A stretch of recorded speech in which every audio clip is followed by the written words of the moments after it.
신실하신 우리 주님의 은총이 이 시간 우리 모두와 함께하기를 기원합니다. 4월의 첫 주간 이제 생명의 삶 성서 일과는 바로 출애굽기 말씀으로 새롭게 시작합니다. 앞으로 7월 중순까지 우리가 이 출애굽기 말씀으로 이 새벽에 함께 은혜를 나누면서 새로운 묵상의 여정을 걷게 될 텐데요.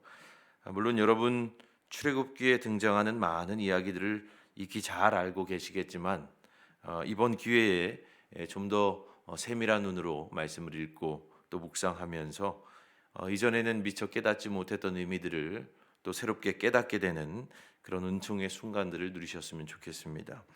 여러분 성경 66권 각 권이 모두 중요합니다만 그 가운데서도 출애굽기는 참으로 그 중요성을 누차 강조해도 지나침이 없는 책이다 말할 수 있겠습니다. 왜냐하면 출애굽기 전면에 펼쳐지는 이 출애굽 사건, 곧 히브리 민족이 노예살이하던 애굽의 억압과 압제로부터 해방된 그 사건은 구약 성서의 알점 곧 핵심이라고 말할 수 있기 때문입니다.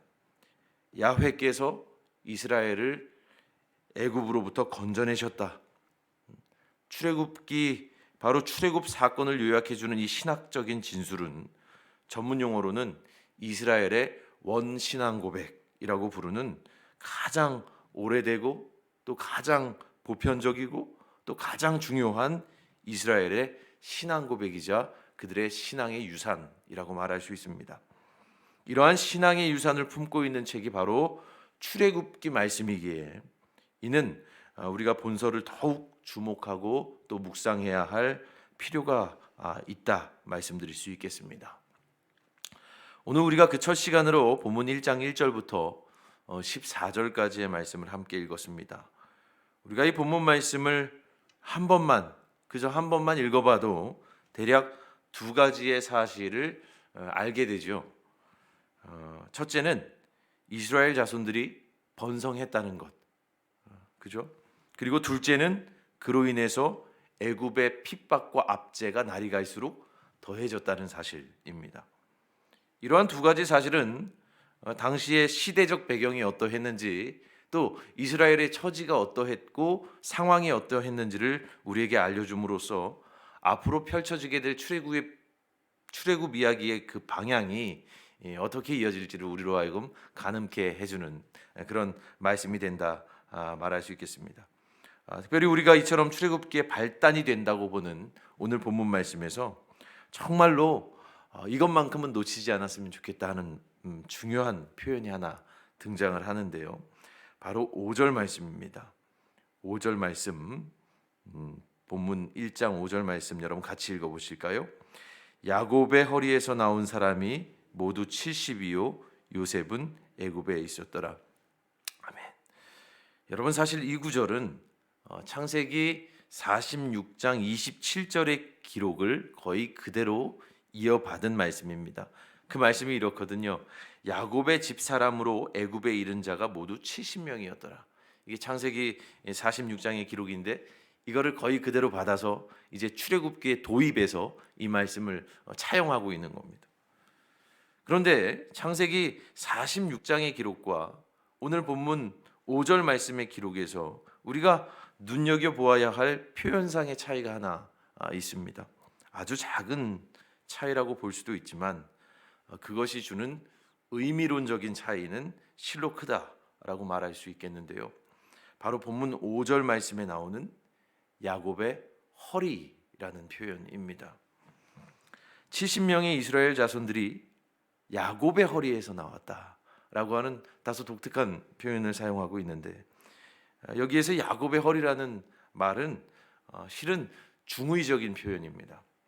히브리 원어로는 예렉 야콥이라고 하는데 이 말이 본문에서 야곱의 허리라고 번역이 되었습니다. 그런데 이 히브리어 예렉 야콥이라고 하는 단어는 야곱의 허리를 의미하는 동시에 야곱의 넓적다리 또는 환도뼈 힘줄이 있는 그 자리, 바로 그것을 포함하는 말이기도 하고요. 나아가서는 생산의 자리,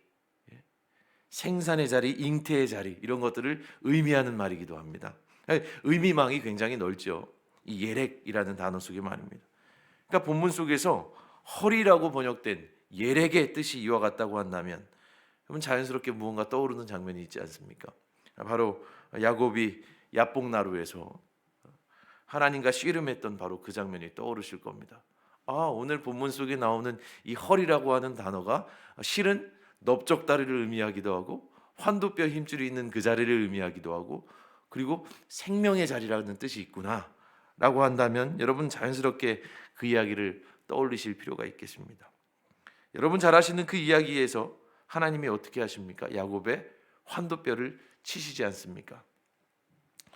그와 같이 야곱의 예렉 곧 야곱의 환도뼈를 치신 것은 야곱의 허리를 끊으신 것과 같고 나아가 야곱의 생산을 끊은 것과 같은 그런 의미를 담고 있는 것인데 바로 오늘 본문 5절의 기록은 바로 예렉 야곱의 끊어진 허리에서 70명의 생명이 나왔다라고 전합니다.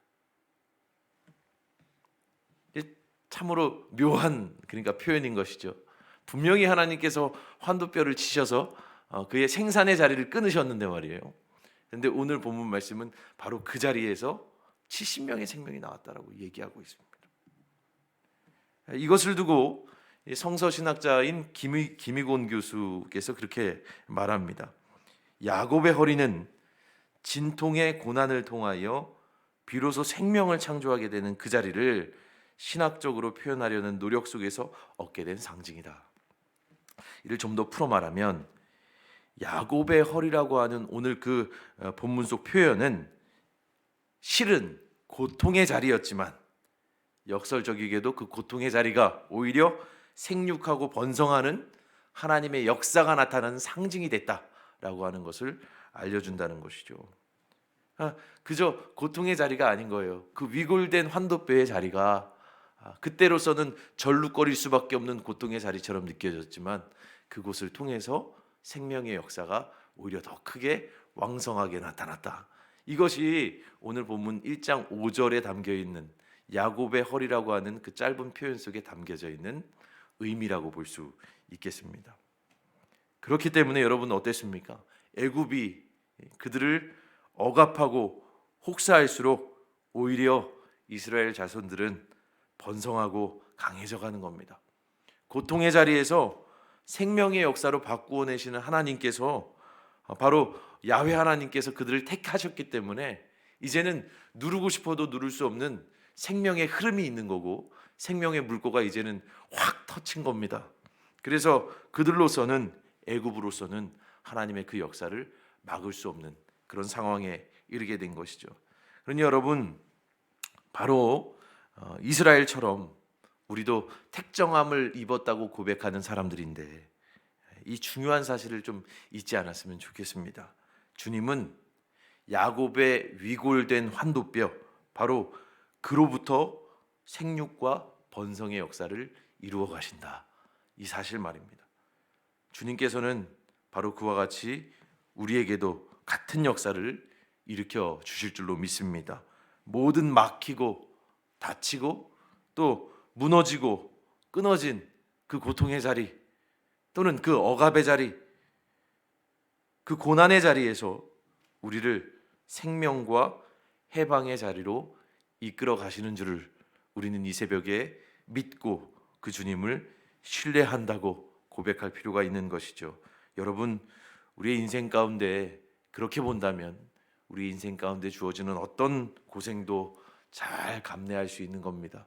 왜냐하면 그 고통의 자리를 그 절룩거리던 환도뼈를 통하여서 하나님은 분명히 우리에게 당신의 생명의 역사를 신비롭게 드러내 주실 것이기 때문입니다. 바로 그와 같은 주님을 향한 신뢰가 이 새벽에 우리에게 있기를 주님의 이름으로 축원합니다.